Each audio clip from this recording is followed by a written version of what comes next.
பெரம்பலூர் மாவட்டம் குன்னத்தில் நடைபெற்ற இந்த சம்பவம் ஏற்புடையதல்ல, விடுதலை சிறுத்தைகளுக்கு ஏற்புடையதல்ல. ஏற்கனவே இது ஆர்ப்பாட்டம் என்கின்ற பெயரில் விடுதலை சிறுத்தைகள் மாவட்ட செயலாளர் அறிவித்திருந்தார்கள்.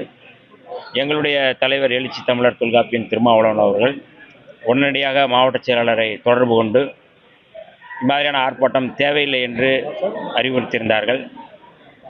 ஆனாலும் அந்த செய்தி மற்ற விடுதலை சிறுத்தைகள் தோழர்களுக்கு தெரியவில்லை என்பதால் அவர்கள் அங்கே வந்திருந்தார்கள். வந்திருந்தவர்கள் மீது திமுக தோழர்கள் கல்லெடுத்து எறிந்து மிக மோசமான ஒரு வன்முறை செயலை அரங்கேற்றியிருக்கிறார்கள். இது ஏற்புடையதல்ல. எங்களுடைய தலைவர் அவர்கள் இம்மாதிரியான வன்முறை சம்பவங்களுக்கு எப்பொழுதுமே இடம் கொடுக்கக்கூடாது என்று சொல்லியிருக்கிறார்கள். நாங்கள் திமுகவை இன்றும் நேசிக்கக்கூடியவர்கள். கடந்த 5 ஆண்டுகள் அவர்களோடு பயணப்பட்டோம். 5 ஆண்டுகள் மட்டுமல்ல, அதற்கு முன்பும் பயணப்பட்டோம்.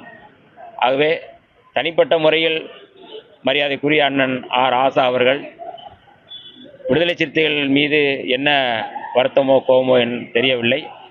ஆனால் நாங்கள் நாகரிக அரசியலை மேம்படுத்தக்கூடியவர்கள், நாகரிக அரசியலை விரும்புபவர்கள். விடுதலை சிறுத்தைகள் எப்பொழுதுமே அந்த அரசியலை முன்னெடுப்பவர்கள். ஆகவே இது விடுதலை சிறுத்தைகளுக்கு ஏற்புடையதல்ல என்பதை எங்களுடைய தலைவர் அவர்கள் வலியுறுத்தியிருக்கிறார்கள்.